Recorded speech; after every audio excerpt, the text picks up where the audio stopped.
2024 return के हिसाब से भारतीय बाजारों के लिए मिला जुला साल रहा, लेकिन 2024 में जो सबसे खास बात हुई वो था रिटेल पार्टिसिपेशन का बढ़ना। बड़ी संख्या में रिटेल पार्टिसिपेशन बढ़ा, आम लोग शेयर मार्केट से जुड़े और इसके ताजा आंकड़े भी आ गए हैं। लेकिन जो नए यूजर जुड़े हैं, जो नए एक्टिव इन्वेस्टर्स जुड़े हैं, उनमें सबसे ज्यादा आ रहे हैं डिस्काउंट ब्रोकिंग ऐप से।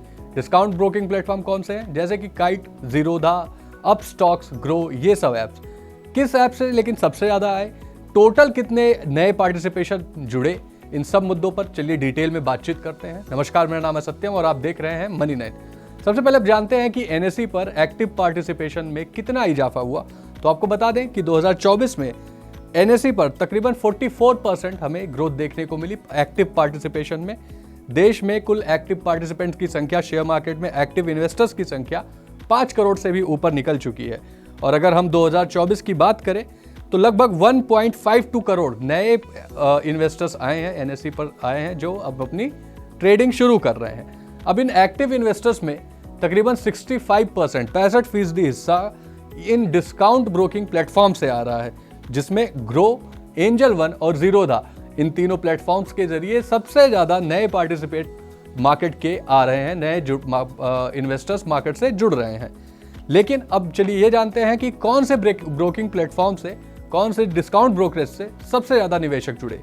तो इसमें जो 1.5 करोड़ 2024 में नए निवेशक आए हैं, उसमें से तकरीबन 40% ग्रो के जरिए ही आए हैं। सबसे ज्यादा नंबर ग्रो का है। अगर हम इन्वेस्टर बेस बढ़ाने की बात करें तो तकरीबन 60 लाख से भी ज्यादा, 60,66,000, 60.66 लाख नए निवेशक ग्रो के जरिए शेयर मार्केट में एंट्री लेते हुए दिखाई दिए। वहीं अगर हम दूसरे नंबर की बात करें तो दूसरे नंबर पर है एंजल वन, जिससे तकरीबन 17.5% नए निवेशक जुड़े। अगर निवेशकों की संख्या बताऊं तो वो 26,56,000 के आसपास रही। वहीं जीरोधा तीसरे नंबर पर रहा। जीरोधा से तकरीबन 15 लाख नए अकाउंट खुलते हुए दिखाई दिए, एक्टिव इन्वेस्टर्स जुड़ते हुए दिखाई दिए। अगर परसेंटेज में ये आंकड़ा देखें तो तकरीबन नए निवेशकों में 10% हिस्सा जीरोधा ने कंट्रीब्यूट किया। 2024 इन ब्रोकिंग प्लेटफॉर्म्स के लिए तो, बड़े ब्रोकिंग प्लेटफॉर्म्स के लिए तो शानदार रहा, लेकिन छोटे ब्रोकिंग प्लेटफॉर्म्स भी इस मामले में पीछे नहीं रहे। अगर हम छोटे डिस्काउंट ब्रोकरेज की तरफ भी एक आंकड़ा दिखाएं तो उसमें भी हमें 200% तक की ग्रोथ देखने को मिली है। सबसे पहले बात करते हैं मनीलिशियस सिक्योरिटीज की। तो इनके पास लगभग 9,33,000 एक्टिव इन्वेस्टर्स का इनका बेस पहुंच चुका है। और अगर इजाफे की बात करें तो 2024 में तकरीबन 200% का इजाफा हमें इनके एक्टिव इन्वेस्टर बेस में देखने को मिला। इसके बाद आते हैं पेटीएम, शेर खान, 5 पैसा और IIFL सिक्योरिटीज। ये सारे ही broking platform top 10 discount broking में शामिल हैं। उसके अलावा इंड मनी, इनके यूजर बेस में हमें 266% की ग्रोथ देखने को मिली। इनका यूजर बेस 7.92 लाख तक पहुंच चुका है। इसके अलावा मिराई एसेट कैपिटल, इनके भी इन्वेस्टर बेस में हमें अच्छा खासा इजाफा देखने को मिला। तकरीबन 127% ग्रोथ इनके इन्वेस्टर बेस में हमें देखने को मिली है। मिराई एसेट का एक्टिव इन्वेस्टर बेस 5.53 लाख तक पहुंच चुका है, यानी 5,50,000 से भी ज्यादा एक्टिव इन्वेस्टर इस समय मिराई एसेट का इस्तेमाल कर रहे हैं। लेकिन एक बड़ा सवाल ये उठता है कि किस वजह से डिस्काउंट ब्रोकिंग प्लेटफॉर्म लोगों की पहली पसंद बनते जा रहे हैं। तो इसके पीछे बहुत सारे रीजन है, लेकिन जो सबसे इंपॉर्टेंट रीजन है वो है रिटेल पार्टिसिपेशन का बढ़ना। शेयर मार्केट की रैली ने बड़ी संख्या में, हम अगर देखें सिप्स के जरिए SIPs को 26,000 करोड़ तक पहुंचा दिया। इसी तरह नॉर्मल इन्वेस्टर्स भी जो डायरेक्ट इन्वेस्ट करते हैं, उनकी भी संख्या में बहुत ही बड़ा इजाफा हुआ।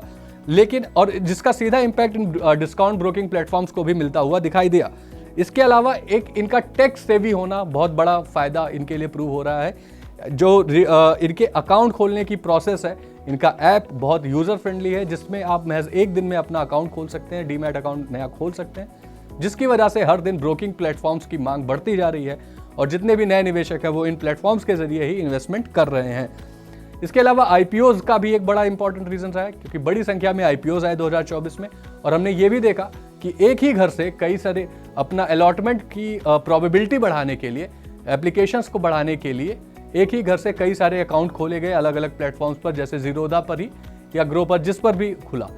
तो इस वजह से IPO की अलॉटमेंट का प्रोबेबिलिटी बढ़ाने के लिए कई सारे अकाउंट खुले, जिसका फायदा भी हमें इन डिस्काउंट ब्रोकिंग प्लेटफॉर्म्स को होते हुए दिखाई दे रहा है। अब देखना यह होगा कि 2025 इन डिस्काउंट ब्रोकिंग प्लेटफॉर्म्स के लिए कैसा रहता है। क्या 2025 में भी ऐसी ही तेजी डिस्काउंट ब्रोकिंग प्लेटफॉर्म्स के यूजर बेस में हमें बढ़ती हुई दिखाई देगी। आपका इस पूरे मामले पर क्या व्यू है, हमें कमेंट में जरूर बताएं। वह ऐसे ही वीडियोस के लिए देखते रहें मनी9।